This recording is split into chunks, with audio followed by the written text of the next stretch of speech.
चलिए खबरों में आगे बढ़ते हैं। सलमान खान के बाद अब आमिर खान लॉरेंस बिश्नोई गैंग के निशाने पर है। इस बार बिश्नोई गैंग की तरफ से आमिर को जान से मारने की धमकी दी गई है। यह धमकी एक सोशल मीडिया पोस्ट और एक ऑडियो क्लिप के जरिए दी गई। जानकारी के मुताबिक धमकी देने वाला लॉरेंस बिश्नोई का रिश्तेदार आरजू बिश्नोई और टाइसन बिश्नोई है। हालांकि पुष्टि होनी फिलहाल बाकी है। जिस चिट्ठी और ऑडियो क्लिप का सहारा लेकर लॉरेंस गैंग ने धमकी दी, उसके पीछे आमिर की शादी बताई जा रही है। अभी 5 जुलाई को ही आमिर ने गौरी स्प्रैट के साथ शादी की थी। यह आमिर की तीसरी शादी है और इसे लेकर लॉरेंस गैंग का दावा है कि वो लव जिहाद को बढ़ावा दे रहे हैं। वो इसलिए कि गौरी हिंदू है और उनकी पहली 2 पूर्व पत्नियां रीना दत्ता और किरण राव भी हिंदू थी। हालांकि आमिर पहले भी इस बाबत अपनी बात कह चुके हैं, बता चुके हैं कि गौरी क्या है। इससे पहले भी लॉरेंस गैंग ने अन्य कारणों का हवाला देते हुए कई नामचीन एक्टर्स और फिल्म प्रोड्यूसर्स को धमकियां दी, चाहे वो सलमान खान हो या उनके आवाज पर हमला हो या फिर कपिल शर्मा के कनाडा के रेस्टोरेंट पर गोलियां चलवाने का मामला या फिर रणवीर सिंह या रोहित शेट्टी।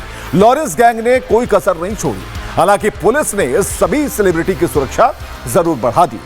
तो लॉरेंस कैसे माया नगरी में 90 के दशक वाला खौफ लाना चाहता है, इस रिपोर्ट में आपको दिखा।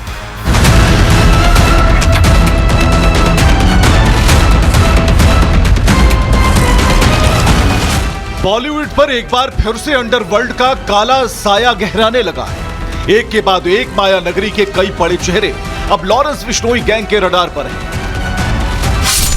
सलमान खान, रोहित शेट्टी, रणवीर सिंह, कपिल शर्मा, आयुष शर्मा और अब आमिर खान। एक एक कर बॉलीवुड के कई दिग्गज लॉरेंस गैंग के निशाने पर हैं। हर किसी को दी गई धमकी के पीछे का कारण अलग अलग है, लेकिन इस बार लॉरेंस गैंग ने जो नई सनसनी मचाई है उसके केंद्र में है आमिर खान और उनकी तीसरी शादी।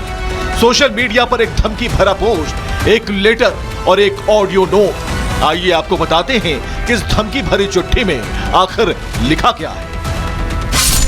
आमिर खान की गौरी स्प्रैट से शादी को गैंग ने लव जिहाद बताया है। लॉरेंस गैंग ने एक लिखित लेटर के साथ ऑडियो नोट जारी किया है। ये चिट्ठी गैंग के गुर्गे आरजू बिश्नोई और टाइसन बिश्नोई के नाम से दी गई है। चिट्ठी में आमिर को लव जिहाद को बढ़ावा देने वाला बताया गया है। गैंग ने लिखा है कि वो जल्द इसका जवाब देंगे। देश की संस्कृति के खिलाफ जाने वालों को अंजाम भुगतने की चेतावनी दी गई है। हालांकि इस धमकी और शादी का विवाद बढ़ने से कुछ समय पहले ही आमिर खान ने इन आरोपों को सिरे से खारिज किया था।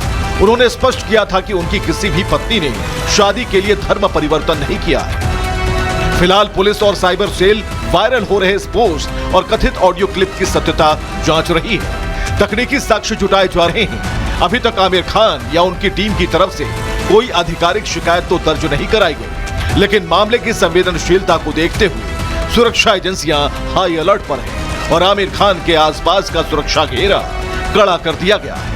आमिर को धमकी देने के इस ताजा मामले में जिन 2 शूटर्स और मास्टरमाइंड का सामने नाम आ रहा है वो लॉरेंस सिंडिकेट के बेहद खतरनाक मोहरे हैं। आरजू बिश्नोई लॉरेंस बिश्नोई का ये रिश्तेदार बताता है। गैंग के मुख्य रणनीतिकारों में से एक है। रोहित शेट्टी की आवाज पर हुई फायरिंग की इसने जिम्मेदारी ली थी। दूसरा टाइसन बिश्नोई लॉरेंस सिंडिकेट का नया और सबसे शातिर रणनीतिकार, भारत से बाहर ऑस्ट्रेलिया में बैठकर ग्लोबल ऑपरेशंस मैनेज कर रहा है। मुख्य काम है अंतर्राष्ट्रीय स्तर पर गैंग की दहशत फैलाना।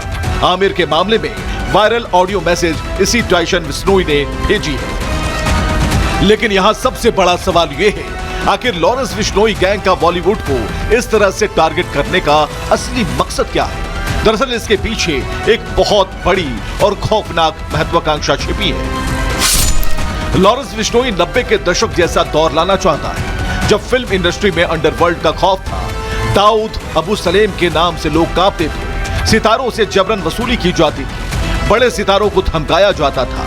यही डी कंपनी की पहचान थी।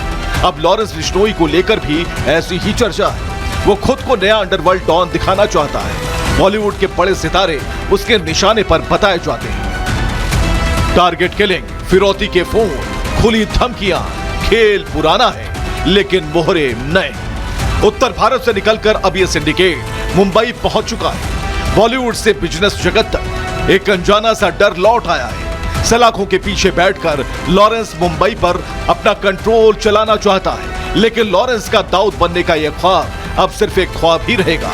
मुंबई पुलिस और सुरक्षा एजेंसियां पूरी तरह मुस्तैद हैं। देश में खौफ के इस नए साम्राज्य की कोई जगह नहीं है।